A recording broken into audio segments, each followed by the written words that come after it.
Hello everyone, welcome back to graduation study. आज हम discuss करेंगे BSc fourth year botany honours में core paper 2 जो कि है प्लांट सिस्टमैटिक एंड पादप वर्गीकी। इसमें हम देखेंगे यूनिट 4 वर्गीकरण की पद्धतियाँ। आज हम डिस्कस करेंगे वर्गीकरण की पद्धतियाँ और वर्गीकरण किसे कहते हैं, कृत्रिम एवं प्राकृतिक वर्गीकरण को डिस्कस करेंगे। सबसे पहले बात करें हम कि आखिर वर्गीकरण किसे कहते हैं। वर्गीकरण जीवों के बीच विशेषताओं और प्राकृतिक संबंधों के आधार पर श्रेणियों की एक पदानुक्रमित प्रणाली के निर्माण की प्रक्रिया है। जीवों की संरचना, आवास, व्यवहार और विभिन्न अन्य विशेषताओं के आधार पर वर्गीकरण को बांटा गया है। वर्गीकरण की आवश्यकता क्यों पड़ती है? जीवों को निम्नलिखित कई कारणों से वर्गीकरण की आवश्यकता होती है, जैसे कि चूँकि पृथ्वी पर विविध प्रकार के जीव मौजूद हैं, इसलिए जीवों की पहचान आसान बनाने के लिए उन्हें वर्गीकृत किया जाना चाहिए। यह जीवों के विभिन्न समूह के बीच संबंधों के बारे में जानकारी देता है। इसका उपयोग अनुसंधान के क्षेत्र में किया जा सकता है। किसी समूह के एक प्रतिनिधि का अध्ययन करने से हमें अन्य सदस्यों की विशेषताओं के बारे में भी जानकारी मिलती है। जीवों का नामकरण आसानी से किया जा सकता है। नेक्स्ट पॉइंट हम डिस्कस करेंगे वर्गीकरण की प्रणाली। जीवों के लिए वर्गीकरण की 3 महत्वपूर्ण प्रणालियाँ हैं। वह हैं कृत्रिम वर्गीकरण प्रणाली, दूसरा है प्राकृतिक वर्गीकरण प्रणाली और तीसरा है फाइलोजेनेटिक वर्गीकरण प्रणाली। इसमें हम देखेंगे कृत्रिम और प्राकृतिक वर्गीकरण प्रणालियों के बारे में। पहला है वर्गीकरण की कृत्रिम प्रणाली। वर्गीकरण की वह प्रणाली जिसमें निवास स्थान, रंग और आकारिकी आदि जैसे कुछ अवलोकनीय लक्षणों का उपयोग किया जाता है, उसे कृत्रिम वर्गीकरण प्रणाली कहा जाता है।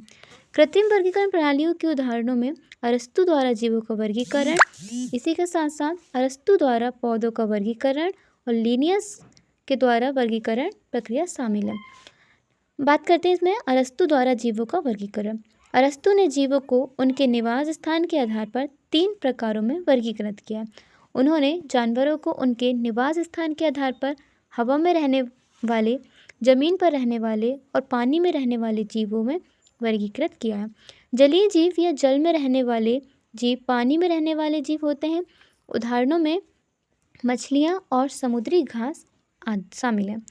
स्थलीय जीव या भूमि पर रहने वाले जीव जमीन पर रहने वाले जीव होते हैं। उदाहरणों में शेर और खरगोश शामिल हैं।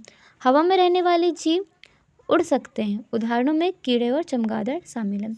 आरबीसी की उपस्थिति या अनुपस्थिति के आधार पर उन्होंने जानवरों को एनिमा आरबीसी के साथ और एनिमा आरबीसी के बिना में वर्गीकृत किया गया। ये एक इम्पॉर्टेंट पॉइंट होता है कि अरस्तु ने आखिर किसके आधार पर वर्गीकरण किया गया, तो आरबीसी की उपस्थिति और अनुपस्थिति के आधार पर। मतलब कि जिसमें आरबीसी उपस्थित होगी उन जानवरों को क्या कहा गया, एनिमा, और जिन पे ना होगी वो एनिमा। अरस्तु द्वारा पौधों का वर्गीकरण। दूसरी शताब्दी के दौरान अरस्तु ने पौधों को ऊंचाई और परिधि जैसे सरल रूपात्मक विशेषताओं के आधार पर वर्गीकृत किया। इस वर्गीकरण में जड़ी बूटियां, झाड़ियां और पेड़ शामिल हैं। जड़ी बूटियां वे पौधे हैं जो छोटे आकार के होते हैं और उनमें कोई लकड़ीदार ऊतक नहीं होता। झाड़ियां मध्यम आकार के पौधे होते हैं और जड़ी बूटियों से ज़्यादा ऊंचे होते हैं। पेड़ों में वे पौधे शामिल होते हैं जो ऊंचे होते हैं और जिनका तना लकड़ीदार और सख्त होता है। लीनियस वर्गीकरण प्रणाली।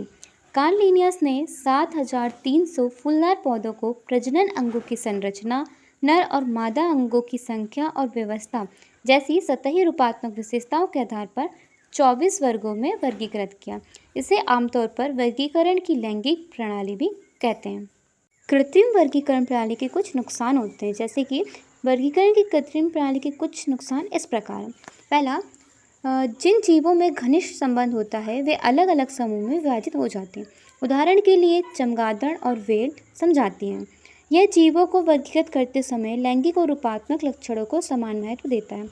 तीसरा, पर्यावरणीय परिवर्तनों के कारण रूपात्मक चरित्र में परिवर्तन होने की संभावना रहती है। विभिन्न समूहों से संबंधित जीवों को एक ही श्रेणी में रखा जा सकता है। उदाहरण के लिए कमल और मछली को जलीय जीवों में शामिल किया गया। इससे समूह के प्रतिनिधि का उपयोग करके अध्ययन करना कठिन हो जाता है। इससे जीवों के बीच प्राकृतिक संबंधों के बारे में कोई जानकारी नहीं मिलेगी। इसके बाद हम डिस्कस करेंगे वर्गीकरण की प्राकृतिक प्रणाली। वर्गीकरण की वह प्रणाली जो जीवों की सभी महत्वपूर्ण विशेषताओं जैसे कोशिका विज्ञान, जैव रासायनिकी, विकासात्मक, शारीरिक प्रजनन आदि का उपयोग करती है। उसे प्राकृतिक वर्गीकरण प्रणाली कहा जाता है। जहाँ जिन लक्षणों पर विचार किया जाता है कि वे अपेक्षाकृत स्थिर होते हैं, ये लक्षण किसी समूह में अधिकतम समानताएं लाते हैं। उदाहरण के लिए इस प्रणाली ने जीवों को निम्नलिखित लक्षणों के आधार पर स्तनधारी, पक्षी और मछलियों में वर्गीकृत किया गया है। सबसे पहले हम देखेंगे स्तनधारियों। उनके पास स्तनधारी के क्या क्या लक्षण होते हैं कि उनके पास स्तन ग्रंथियाँ होती हैं और उनमें शरीर पर बाल होते हैं। वे सजीव प्रजक, इसका मतलब क्या होता है कि बच्चों को जन्म देने वाले होते हैं और उनके पास 4 कक्षीय हृदय होते हैं। सेकंड पॉइंट क्या है पक्षियों में। अब पक्षियों के क्या क्या लक्षण होते हैं कि उनके पास पंख होते हैं, उनका शरीर पंखों से ढका होता है, उनके पास वायवीय हड्डियाँ होती हैं जो उड़ान भरने में मदद करती हैं। एक इम्पॉर्टेंट पॉइंट होता है कि वे अंडज होते हैं, मतलब कि अंडे देने वाले होते हैं और उनके पास 4 कक्षीय हृदय भी होता है। ये भी इम्पॉर्टेंट पॉइंट है। थर्ड है मछलियों का वर्ग। मछलियों का वर्ग का क्या लक्षण होता है कि उनके पास अंग नहीं होते, बल्कि उनके पास पंख होते हैं, उनका शरीर सल्कों से ढका होता है, उनके पास श्वसन के लिए गलफड़े होते हैं, वे ठंडे खून वाले होते हैं और उनके पास 2 कक्षीय हृदय होते हैं। इनके जो तीनों वर्गों के जो कैरेक्टर्स हैं वो हमारे लिए इंपॉर्टेंट पॉइंट्स हैं। अब इम्पॉर्टेंट पॉइंट आता है बेंथम और हुकर की वर्गीकरण प्रणाली। 19वीं शताब्दी के दौरान बेंथम और हुकर ने पौधों को आकारिकी, अति संरचना, अति शरीर रचना, भ्रूण विज्ञान और फाइटोकेमिस्ट्री मतलब पौधों से प्राप्त रसायनों का विश्लेषण के आधार पर वर्गीकृत किया। इसे वर्गीकरण की एक प्राकृतिक प्रणाली माना जाता है। उन्होंने उपराज्य फेनेरोगामी के अंतर्गत आने वाले उच्च बीज वाले पौधों को जिम्नोस्पर्म और एंजियोस्पर्म जैसे 2 प्रमुख समूह में वर्गीकृत किया। जिम्नोस्पर्म वे पौधे होते हैं जिनमें बीज फल में क्या होते हैं, बंद नहीं होते। एंजियोस्पर्म में वे पौधे शामिल होते हैं जिनके बीज किसी फल में बंद होते हैं। बेंथम और हुकर के अनुसार एंजियोस्पर्म को मोनोकोटाइलडोनस पौधे और डाइकोटाइलडोनस पौधों में वर्गीकृत किया जा सकता है। मोनोकोटाइलडोनस पौधों में एक बीजपत्र या बीज पत्ती वाले बीज होते हैं और डाइकोटाइलडोनस पौधे में 2 बीजपत्र या बीज पत्ती वाले बीज होते हैं। वर्गीकरण की प्राकृतिक प्रणाली के कुछ लाभ इस प्रकार से। यह प्राकृतिक संबंध वाले जीवों को एक ही समूह में रखता है।